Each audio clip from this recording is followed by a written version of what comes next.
갈라디아서 2장 16절 보시겠습니다. 갈라디아서 2장 16절. 사람이 의롭게 되는 것은 율법의 행위로 말미암음이 아니요 오직 예수 그리스도를 믿음으로 말미암는 줄 알므로 우리도 그리스도 예수를 믿나니 이는 우리가 율법의 행위로서가 아니고 그리스도를 믿음으로써 의롭다함을 얻으려 함이라. 율법의 행위로서는 의롭다함을 얻을 육체가 없느니라. 2장 16절 말씀이 갈라디아서의 전체를 포괄할 수 있는 중심 주제가 되겠습니다. 이 한 구절을 통해서도 우리는 갈라디아서가 도대체 무엇을 말하려고 하는지에 대한 것을 짐작을 할 수가 있습니다. 중요한 것은 이 갈라디아서에 대한 내용이 어떤 이제 뭐 전반적인 개요를 간단하게 설명하겠습니다. 갈라디아서의 주제는 읽어드린 요절과 함께 생각할 수 있는 것인데 그것은 바로 칭의의 방법을 말해주고 있습니다. 칭의의 방법. 이 칭의의 방법이라고 하는 것은 뭔가 믿음에 의한 칭의라는 거죠. 믿음에 의해서 의롭다함을 얻는다. 이것이 칭의의 방법입니다. 그래서 이 칭의라고 하는 것은 의롭다함을 얻는 것인데 어떤 방법으로? 유일한 거예요. 오직 믿음입니다. 거기에는 다른 어떤 것도 부과될 수 없다는 것을 이제 바울은 갈라디아서를 통해서 한 번 더 확인시켜 주려고 하는 겁니다. 그래서 이 갈라디아서에 대한 기록 목적도 배경하고 같이 연관되어 있는데 갈라디아서를 바울이 기록하게 된 동기는 다른 것 없습니다. 1차 전도 여행 때 갈라디아 지역, 터키의 북쪽 지역이죠. 갈라디아 지역에 복음을 전파했는데 이제 한 몇 년이 지나고 난 다음에 바울이 3차 전도 여행을 하고 있는 중에 바울은 이제 1차, 2차, 3차 전도를 했는데 3차 전도 여행 중에 에베소에 머물러 있으면서 에베소는 터키의 남쪽이고 그 위쪽 중반에서부터 북쪽에 이르기까지를 갈라디아 지역 또는 소아시아 이렇게 얘기를 합니다. 넓은 지역이죠. 거기에 들려오는 소식이 뭔가 하면은 믿음으로 구원을 받지만 그래도 율법도 지켜야 구원이 완성된다. 이제 계속해서 여기서 전해지는 내용은 구원이라고 하는 것이 정말 믿음으로 끝나는 것인가?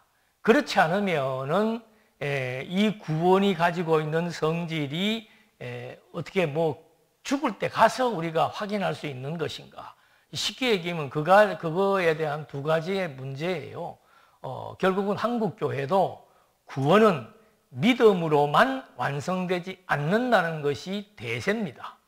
그래서 이 부분에 대해서 이제 로마서를 할 때도 확인을 했습니다만은 갈라디아서는 아주 그거를 중점적으로 설명을 하고 있습니다. 그래서 그 주제 역시도 믿음에 의한 칭의, 믿음으로 말미암아 의롭다함을 얻는다. 이게 이제 뭐 이렇게 뭐 신학적인 용어도 될 수 있고 뭐 한자 말인데 이신 이 이자라고 하는 것은 무엇으로서 아니면은 뭐뭐에 의해서 이런 말입니다. 이자라고 하는 말이. 그러니까 이 이자 뭐뭐에 의하여란 말은 믿음에 의하여 그런 뜻이에요. 믿음에 의하여 취한다는 거죠. 무엇을 취하는가? 무엇을 얻는가? 의를 얻는다 그 말이에요. 그러니까 뭐 믿음으로 말미암아 의를 얻는다 이게 기니까 그냥 한자 용어로 이신득이 이게 이제 신학적 용어로 이렇게 개념화되어서 사용되고 있습니다. 갈라디아서 하면은 여러분들이 어렵지만 이신득이 갈라디아서의 중심 내용은 중심 개념은 이신득이에요. 즉 믿음에 의해서 칭의 의롭다함을 얻는다. 그거로 끝이에요. 믿음이라고 하는 것이 뭐 어느 정도의 그 범위를 정해놓고 이러이러한 범위에 있는 믿음, 쉽게 얘기하면 단계를 정해놓고 이 단계에 대한 믿음이 되어야만 의롭다함을 얻는다, 이런 얘기가 아니고, 여기에서 말하는 믿음으로 말미암아 의롭다함을 얻는다는 것은 완성, 구원의 완성을 의미하는 겁니다. 그러니까 믿으면은 그 믿음으로 말미암아 구원은 이미 완성된 거라는 거죠. 그래서 이제 학자들의 많은 고민이 여기에 있는 겁니다. 그렇다면 완성됐다면은 예수 믿는 사람들이 어떻게 살아야 되나, 마음대로 살아야 되나? 그거는 이거는 지난번도 말씀드렸습니다만은 이 생명이라고 하는 거, 우리의 영혼이라고 하는 거, 육체는 세월이 지나가면 점점 후패해지지요. 낡고 병들어지지요. 그런데 이 영은 그렇지가 않습니다.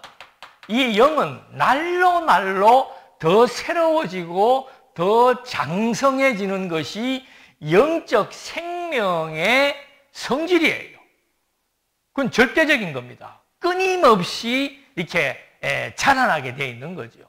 그러면 그 자라나는 그 씨앗, 이게 이제 쉽게 얘기하면 거듭나고 중생한 생명을 의미한다. 이것이 무엇에 의해서인가? 믿음으로 말미암아 거듭나고 중생한 새 생명을 얻어서 이제 그분에게는 구원이라고 하는 것은 이제 이미 다 완료된 것이다, 이 말입니다. 그러면 이제 그렇게 된 사람들이 앞으로 살아갈 때 이 믿음에 대한 내용이 점점 성장하고 확장되어 나감으로써 그리스도의 형상을 닮아가는 그런 이제 성장의 모습, 성도의 생활이 나타나게 된다, 그 말입니다. 그래서 그 야고보는 이 성장이라고 하는 이것이 믿음이 가지고 있는 아주 근본적인 성질이며 원칙이다, 자랑이다, 이 말입니다. 그러니까 우리가 믿음을 가지고 사는 신앙인들이라고 하는 것은 점점 성장하게 돼 있다. 이것이 큰 명제예요. 자, 그러면 성장이라고 하는 용어 자체가 가지고 있는 의미는 뭔가 하면은 이게 계속해서 지속성을 가지고 있는 겁니다. 언제까지? 내가 육신의 생명을 다하는 순간까지. 근데 이것이 어느 사람은 1년 되면 이만큼 되고 10년 되면 이만큼 되고 하는 기준이 없어요. 그게 바로 뭔가 믿음이 가지고 있는 하나의 자율성입니다. 자율성입니다. 다 다릅니다. 믿음에 대한 농도가. 그러니까 구원이라고 하는 말은 요 생명의 씨앗에 관한 얘기라고 우리가 이해를 하고, 그 구원받은 사람들은 이제 그다음부터 성장을 한다. 근데 그 성장이라고 하는 게 누구나가 똑같이 여기까지 자라는 게 아니에요. 요만큼 자라다가 하나님의 부름을 받을 수도 있고 여기까지 자라다가 부름을 받을 수 있는 겁니다.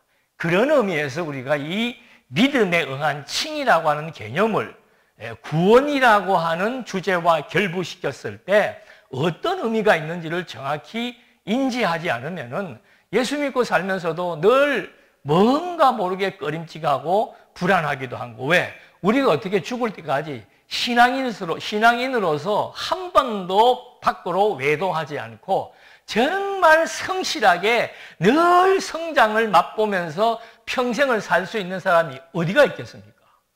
근데 그걸 갖다가 마치 행함이 없는 믿음은 죽음이기 때문에 여러분 행함이 없으면은 구원을 받을 수 없습니다, 이런 식으로 얘기한다면은 그것은 구원에 대한 인식이 문제가 있다는 것을 의미하는 겁니다. 그래서 야고보 선생도 야고보가 직접 그 말을 했다는 말은 가끔 주석에 나오기는 합니다만은 이 로마서, 바울이 쓴 로마서하고 바울이 이제 야고보가 하는 말하고는 이 정반대적인 성향이 있지 않느냐라고 반문하기도 했는데, 원리를 알면은 그거는 반대되는 내용이 아닙니다. 믿음이 가지고 있는 그런 그 성질은 성장에 있다. 그러니까 믿음으로 구원을 받은 사람들은 요만큼을 성장을 하든 이만큼을 성장을 하든 성장하게 돼 있다. 그걸 이제 말하고 있는 겁니다. 이것만 혼돈하지 않으면은 아무런 이제 내용에 대해서 어려움이 없습니다. 그래서 이신득이라고 하는 거, 이게 생소한 용어일 수도 있습니다만은 믿음으로 말미암아 의롭다함을 얻는 것, 거기서 중요한 개념, 단어는 믿음입니다. 오직 믿음이에요. 그래서 종교개혁도 오직 믿음으로 하는 것이 종교개혁의 첫 번째 슬로건입니다. 예, 오직 성경만, 오직 믿음, 이 믿음이 이렇게 중요한 것. 그래서 이 믿음에 대한 것, 이신득이 믿음으로 말미암아 의롭다함을 얻는다. 이게 이제 중요한 개념인데, 자, 여기 지금 질문이 뭐가 나와 있는가 하면은, 로마서하고 갈라디아서하고 보면 중복이 됩니까? 안 됩니까? 중복이 돼요. 그래서 많은 사람들은, 갈라디아서는 로마서의 축소판인가? 로마서를 그냥 이렇게 압축해가지고 한 번 더 얘기한 내용인가? 그렇게 오해를 할 수가 있습니다만은, 로마서와 갈라디아서는 이제 좀 근본적으로 다르죠. 같은 중복된 말이 있더라도 로마서는 복음의 원리를 말하고 있습니다. 다시 말하면은 믿음으로 말미암아 의롭다함을 얻는 그 원리적인 내용을 서술하고 있는 거예요. 그래서 로마서는 보면은 인간이 죄인이다. 그래서 그리스도의 구속이 필요했고 또 그 그리스도가 그 구속을 완성했다. 근데 이 구속은 하나님의 예정에 의한 것이다. 그래서 하나님께서 창세전부터 예정된 자들은 믿음으로 말미암아 의롭다함을 얻게 한다. 그 의롭다함을 얻은 자에게 주어지는 것이 뭔가? 영원한 생명이다. 그래서 이 복음의 원리, 칭의에 관련된 내용들을 이렇게 전체적으로 서술한 것이 로마서의 내용이에요. 그러면 갈라디아서의 내용은 뭔가? 갈라디아서는 다른 것 없습니다. 우리가 방법이라 그랬죠. 우리가 그리스도로 말미암아 영원한 생명을 얻게 되는데 그 방법은 뭔가? 인간의 행위냐? 그렇지 않다. 믿음이다. 이걸 말해주는 겁니다. 우리가 힘쓰고 애쓰고 노력해야만 또는 예수를 믿고 나서도 끊임없이 우리가 선한 행위로 말미암아 그 업적을 쌓고 공로가 있어야만 구원에 이룰 수 있는가? 그렇지 않다는 얘기입니다. 오직 믿음으로만 구원을 이룬다라고 하는 저 이신득이에 대한 사상, 이것을 이제 아주 강화시켜 놓은 내용이 갈라디아서의 내용입니다. 로마서는 이 복음에 대한 전반적인 원리를 설명한 것이고 갈라디아서는 방법입니다. 다른 말로 하면 구원의 방법일 수도 있고 칭의의 방법일 수도 있는 거예요. 그 방법은 바로 뭔가? 믿음이다 이 말입니다. 믿음, 오직 믿음. 그러면 이 믿음에 대한 성격도 우리는 로마서 하면서 배웠지요. 그 믿음이라고 하는 것도 내가 믿는 게 아니고 하나님께서 믿기로 예정된 자들에게 믿게 해서 의롭다함을 얻어 영원한 생명을 주시는 것이다 라고 해서 그 믿음에 대한 정의도 우리가 다시 한 번 더 이렇게 하고 넘어갈 필요점이 있습니다. 그래서 로마서와 갈라디아서가 유사한 내용이지만 강조점이 다르다는 거. 그래서 로마서는 서술식이에요. 갈라디아서는 뭔가 하면은 변증서입니다. 변증. 논쟁하는 겁니다. 논증을 하는 겁니다. 너희들이 이 말 하잖아. 나는 그렇게 생각하지 않고 그것은 이것이다라고 변증하는 거예요. 무엇에 대한 변증인가? 그것만 이제 정확히 이해하면 되는 겁니다. 바울이 1차 전도 여행 때 이 논리를 다 가르쳤어요. 그런데 몇 년이 지나고 난 다음에 3차 여행을 하면서 에베소에서 들리는 소식은 뭔가? 이것만 강조해서는 안 된다는 거죠. 그래서 율법주의자들이 유대인 율법주의자들이 갈라디아 지역에 다니면서 하는 말이 뭔가 하면은 바울의 그 복음에는 문제가 있다. 무슨 문제가 있는가? 자꾸 이 믿음만 강조한다 이 말이죠. 믿음만 가지고는 안 된다. 그래도 하나님의 자녀가 되려면은 율법에 600여 가지가 되는 규례가 있다. 그 규례 중에서도 대표적인 규례는 할례, 안식일, 이 정도는 지켜줘야 되지 않겠는가. 이렇게 해서 이제 바울이 전했던 복음에 대해서 흠집을 내는 거죠. 바울이 전했던 복음에 대해서 다 옳은 것은 아니다. 그래도 어떻게 문제가 있다. 자, 이 말이 왜 이게 나왔는가 하면은 유대인들도 하나님의 자녀예요. 예? 예수를 믿게 되면은 이방인들도 하나님의 자녀가 된다 이 말입니다. 그런데 그런 말을 유대인들이 용납할 수가 있는가? 용납할 수가 없죠. 왜? 그들은 2000년 동안 하나님의 자녀로서 그 민족의 헌법인 율법이 그들의 정신이었고 그들의 삶이었습니다. 그러니까 우리가 하나님의 자녀인 증거는 우리는 율법을 지키는 데 있다. 이것이 2000년 동안 각인되어 있는 거예요. 그런데 그런 유대인들에게 유다 지파의 예수 그리스도가 오셔가지고 이 율법에 대해서는 내가 다 책임진다. 내가 다 완성시키겠다. 그러니까 이제부터는 유대인이든 이방인이든 상관없이 나를 통해서만 하나님의 자녀가 될 수 있다. 이 이론을 어떻게 쉽게 받아들여지겠습니까? 어떻게 생각하면 말이 안 되는 소리죠. 우리는 2000년 역사가 하나님의 자녀임을 입증해주고 있어. 1500년의 율법이 우리를 하나님의 자녀라고 입증해주고 있어. 그런데 당신이 뭔데 당신을 율법이 필요 없다? 율법을 안 지켜도 된다? 당신이 뭔데 당신을 믿기만 하면은 하나님의 자녀가 된다.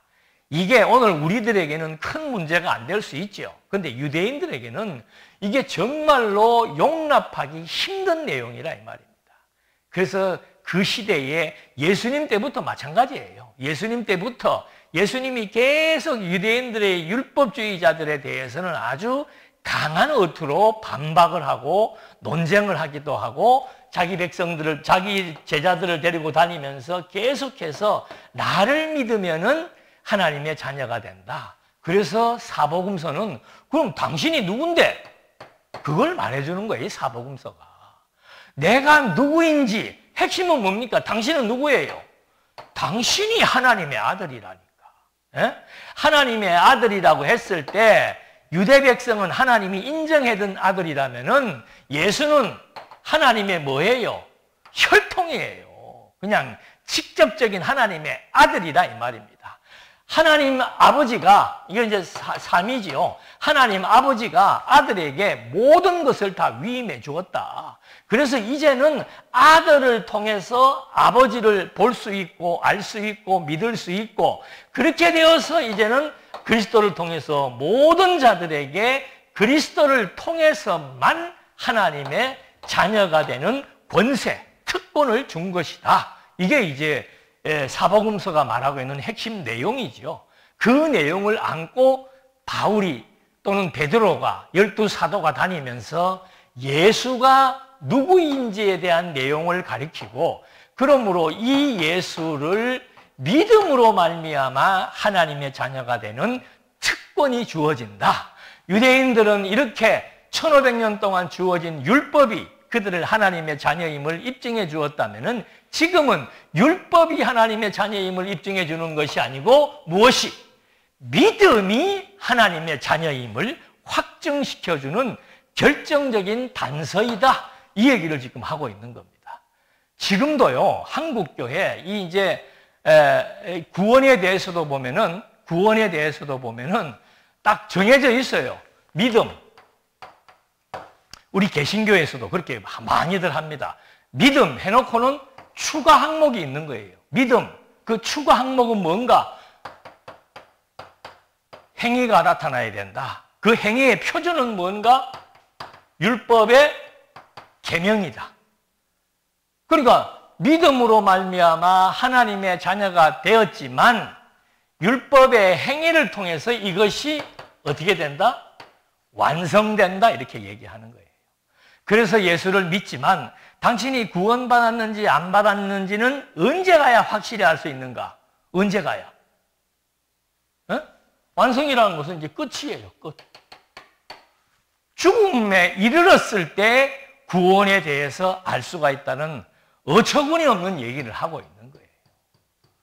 자, 그 반박하는 논리 중에 하나가 뭔가 하면은 로마서에서 이런 과정을 통해서 복음의 원리가 이거예요. 이런 과정을 통해서 무엇을 얻은 겁니까? 영생을 얻은 거예요. 믿음으로 말미암아 의롭다함을 얻은 자들에게는 무엇이 주어진다? 영원한 생명이에요. 지금 우리의 육체의 생명은 반드시 죽음이라는 관문을 통과합니다. 그래서 육체는 영원하지 못하단 말입니다. 그런데 이 생명은 그리스도를 믿음으로 말미암아 주어지는 영혼의 거듭나고 중생한 영혼의 생명의 성질은 영원성을 가지고 있다는 거예요. 이 말은 다른 말로 하면은 이 생명이 언제 주어지는가? 예수를 믿을 때 거듭나고 중생에서 주어지는 생명의 성질이 영원한 생명이란 말입니다. 영원한 생명이라고 하는 것은 다시 죽는 게 없습니다. 끊임없이 생명성을 가지고 성장하는 거라 이 말입니다. 예? 생명성을 가지고 성장하는 생장의 원리에 입각해서 계속해서 그 생명이 자라나는 것이지 그 생명이 죽는 것은 없단 말입니다. 죽다라고 하는 것은 없어지는 거예요.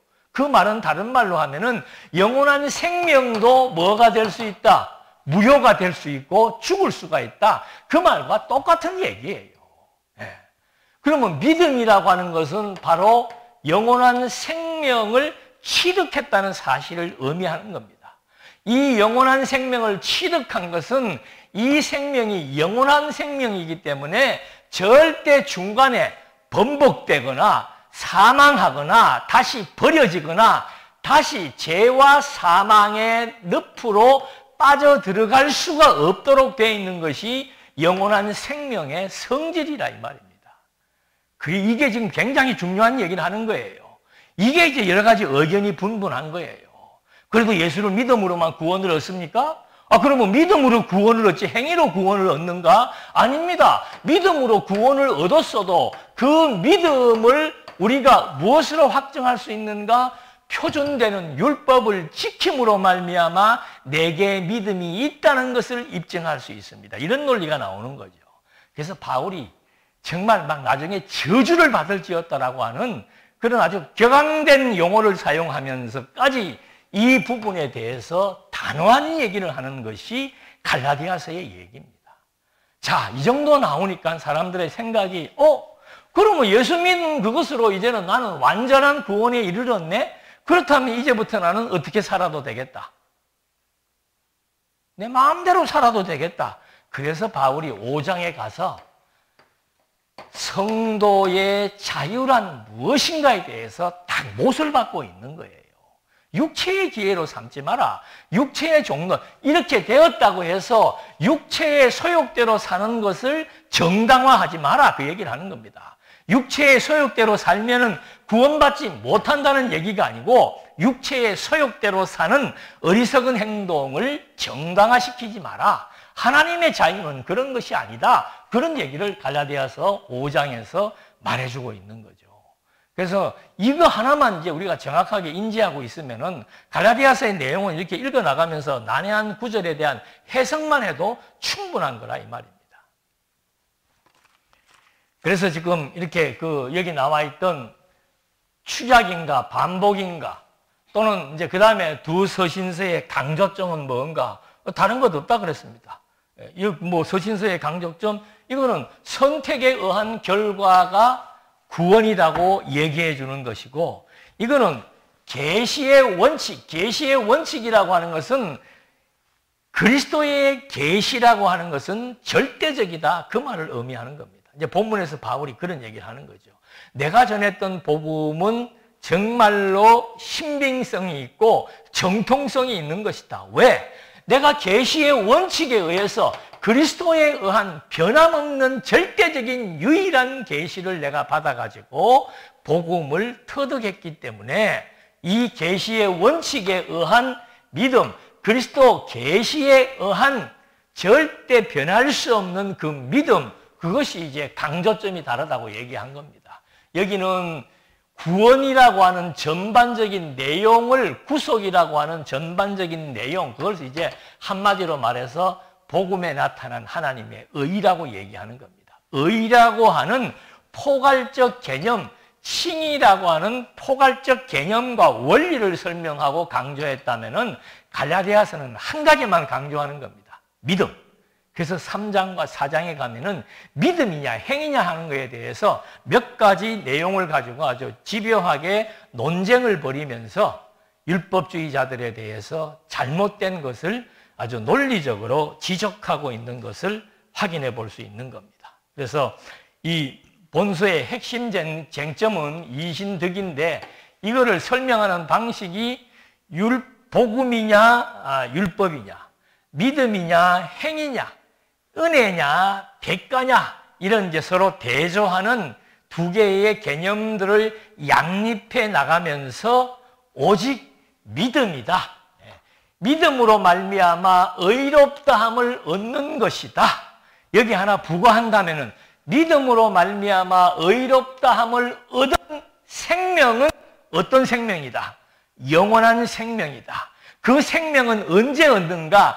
믿는 순간에 얻어지는 생명이라고 성경은 말하고 있는 겁니다. 내가 믿음으로 말미암아 중생한다고 요한복음에서 말하고 있는 거예요.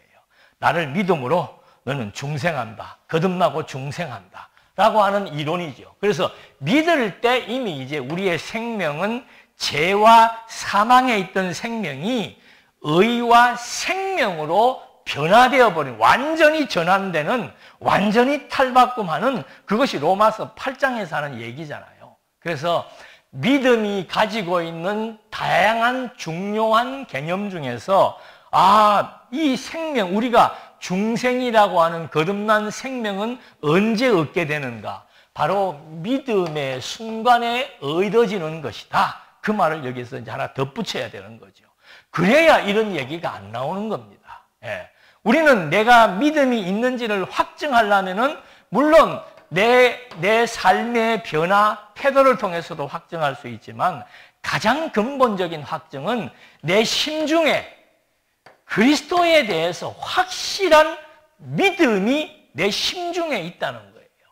나는 그 어떤 여러 가지 많은 상황 가운데서도 정말 하나님의 아들 그리스도가 나에게 새 생명을 주었다는 사실에 대해서는 조금도 흔들리지 않는 확신을 갖고 있다. 그게 믿음에 대한 증거예요. 그 증거도 어느 정도 수준이 되면은 논리 정연한 증거를 댈 수 있지만 믿음이 어린 사람들은 그냥 믿어지는 그것으로 끝나요. 그래도 상관없다는 거예요. 태아에 있는 8개월 된 태중에 있는 태아도 생명이고, 출생한 아이도 생명이고, 30대도 생명이고, 90대도 생명이에요. 그 생명 DNA는 태중에 있을 때나 죽을 때나 똑같은 생명성을 지니고 있는 것, 이것이 지금 믿음에 의한 영생, 생명이 가지고 있는 성격과 성질이라는 것을 정확하게 인지하게 되면은 이제 더 이상의 혼선이나 혼란은 겪지 않아도 된다는 겁니다. 오늘 이렇게 지금 서론을 오늘 이제 첫 시간에 길게 하는 이유가 아주 중요한 개념들에 대해서 이게 정확하게 인지하지 않으면은 굳이 이렇게 이런 말 내가 다 알고 있는 얘기인데 이런 말을 굳이 할 필요가 있나? 믿음으로 말미암아 구원 얻으면 됐지. 왜 이렇게 율법으로 지켜서는 안 된다는 이런 말을 왜 할까? 현실적으로 이런 이론이 우리 개혁주의 신학 사상 신앙에서도 이런 식으로 가르치는 교회가 있고 늘 얘기하잖아요. 로만 카톨릭은 대놓고, 천주교는 대놓고, 천주교가 우리 기독교하고는, 개신교하고는 완전히 달라요. 작은 집이 아니에요. 천주교는 대놓고 뭐라고 하고 있는가? 좋다. 믿음. 믿을 때 과거의 죄는 용서함을 받는다. 그러나 이제 믿음 이후로부터는 너의 행위로 말미암아 심판을 받는다고 말해주는 거예요. 그러면 예수 믿고 난 이후로부터 우리가 계속해서 죄를 짓고 있는데 그 죄를 어떻게 대속하는가? 그래서 고해성사 하는데, 그 고해성사가 필요한 거예요. 왜? 예수 믿고 난 이후로부터 짓는 죄에 대해서는 천주교에서는 고해성사를 통해서 용서를 받는다고 얘기하는 거고, 개신교에서는 끊임없이 하나님 앞에 직통으로 회개해야 용서를 받는다는 거고, 천주교에서는 신부에게 고백해야 용서를 받는다고 얘기하는 거고, 바울이 말하고 있는 죄에 대한 문제는 그리스도를 믿음으로 말미암아 과거, 현재, 미래 내가 죄하고는 상관이 없는 의의 존재가 되었다고 바울은 말하고 있는 거라 이 말입니다. 근본적으로 지금 이게 엄청난 차이가 나는 얘기를 여러 종파에서 지금 말을 하고 있는 거예요. 그래서 여기 죄에 대한 신부에 대한 고백만 가지고는 안 된다. 그 다음에 뭐가 따라가야 돼요? 고백에 상응하는 보상을 해야 된다. 개신교에서는 회개에 대한 열매를 보여야 된다. 유사해요. 예. 그러니까 성도들이 회개하는 방식은 뭔가 두 가지예요. 막 와서 하나님 앞에 내가 일주일 동안 지은 죄에 대해서 막 통곡을 하면서 회개를 하고, 두 번째는 연보로 보상하든 봉사로 보상하든, 여러분들은 봉사를 하거나 연보를 할 때 내가 죄에 대한 용서를 받는다고 합니까? 그런 생각 전혀 없잖아요. 내가 죄에 대한 용서를 받은 은혜의 감동으로 이것이 하나님에게 가치로운 일이기 때문에 봉사하고 복음을 위한 일이기 때문에 연보하는 것인데, 이게 지금 여기에도 복음을 위해서 연보하는 사람도 있지만 자기 죄에 대한 회개에 합당한 열매의 차원에서 연보를 하거나 봉사하는 경우가 비일비재하게 발생한다. 그럼 그분들은 왜 그렇게 하는가? 믿음이라고 하는 것에 대한 성질이 영원하다고 생각하지 않고 그 이후로부터는 행위에 의해서 믿음을 측정받는다고 얘기하기 때문에 이런 결과를 초래하게 되는 거죠. 따지고 보면 유사한 거예요. 죄 문제에 대해서. 근데 이게 쉬운 것 같지만 또 어려운 부분이 있나 봐요. 예수를 믿었다. 믿게 했다. 과거, 믿는 순간, 미래, 이게 영원한 속죄라고 하는 말이라고 히브리서 기자가 말합니다. 히브리서를 기록한 사람이 자기 이름을 밝히지 못한 그 이유 중에 하나도 이거 지금 완전히 율법에 대해서 비판하는 내용이에요. 그런데 히브리서 기자는 예수님의 이 십자가는 한 번 십자가의 사건이 영원한 속죄를 이루어서 이제는 그리스도 안에 있는 자들에게는 과거, 현재, 영혼이라는 게 그거예요. 과거, 현재, 미래를 다 함의하는 이것이 영혼이란 말입니다. 영원한 생명, 이 생명은 영원히 존재한다. 지금 현재도 미래도 영원히 존재한다는 의미, 그 다음에 속죄에 대한 영혼의 의미는 과거의 죄, 현재의 죄, 미래의 죄 모든 것을 영원히 다 용서함을 받게 했다. 그래서 사도 바울이 로마서 8장에서 제가 그냥 막 콘크리트처럼 그랬다 그랬잖아요. 예? 이 십자가 사건이 죄와 사망의 법에서 의와 생명의 법으로 완전히 옮겨놨다는 것은 다시 일로 돌아갈 수 없다는 아주 그냥 절대성을 지니고 있다고 강조했단 말입니다. 바울이 지금 그 얘기를 지금 또 하는 거예요. 믿음이라는 것이 뭔가 이렇게 완전히 영원한 효능을 지니고 있다는 겁니다. 그러니까 이게 너무 쉬운 것 같아요. 예수 믿는다고 이렇게 되나? 라고 의구심을 가지기 때문에 사도들이 온 지역을 다니면서 복음을 전파해서 그리스도의 복음이라고 하는 것은 율법과 죄의 문제, 죄 용서의 문제, 하나님의 자녀가 되는 방식의 문제가 완전히 다르다는 것을 지금 이제 계속해서 피력하고 있는 거죠. 이런 이제 오도된 기독교에 대한 사상들과 이 복음과는 근본적으로 다르다는 사실을 우리가 정확하게 인지해야 될 필요성이 있는 겁니다. 그래서 이 갈라디아서의 전체적인 내용은 처음에 이신득이 사상이 제일 중요하다 그랬죠.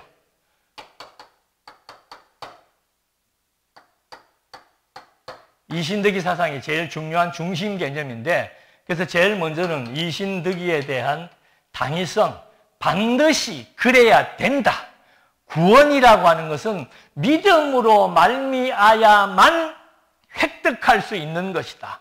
그 당위성을 설명을 했고, 그 다음에 내용은 뭔가 하면은, 그러면 그 이신득이의 원칙은 뭔가, 그 원칙이 무엇인지에 대해서 말해주고 있는 겁니다.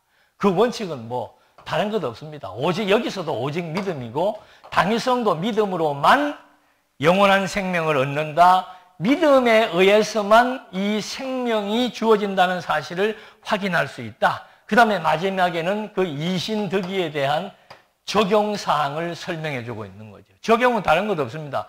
이것은 이렇게 이신득의에 대한 원칙에 의해서 믿음으로 말미암아 성령을 받고 약속을 받고 이런 것들이 하나님의 아들이 되고, 이것은 오직 믿음에 의해서만, 믿음의 결과로 주어지는 일들이지 이것이 다른 어떤 인간의 요구나 행위에 의해서 주어지는 것이 아니다. 너희가 성령을 받는 것이 그리스도를 믿음으로 말미암아 그리스도의 약속대로 성령이 와서 너희에게 역사한 것이지, 너희가 무슨 거룩한 행동을 하고 하나님 앞에 요구해서 받은 것이 아니지 않느냐.